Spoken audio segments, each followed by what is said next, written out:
Policia e Korçës vijon punën për goditjen e veprimtarisë kriminale në fushën e vjedhjes së pronës së pasurisë. Janë zbardhur dhe dokumentuar 2 raste të vjedhjes së bizneseve në qytet. Janë kapur dhe janë dhënë pranga një 28 vjeçar i shpallur në kërkim si autori dyshuar i tyre, i dënuar më parë për të njëjtën veprimtari dhe një tjetër,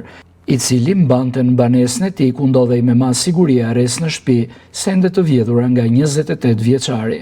Si rjedhoi u ndaluar shtetasi i shpallur në kërkim VI 28 vjeç, banues në Korçë, për veprën penale të vjedhjes të kryer më shumë se një herë me precedent të mëparshëm penal në fushën e vjedhjes së pronës, si dhe u arrestua në flagrancë shtetasi AZ 29 vjeç, banues në Korçë, për veprën penale të përvetësimit të parave ose mallrave që rrjedhin nga vepra penale ose veprimtaria kriminale, i dënuar më parë për prodhim dhe shitje narkotikësh.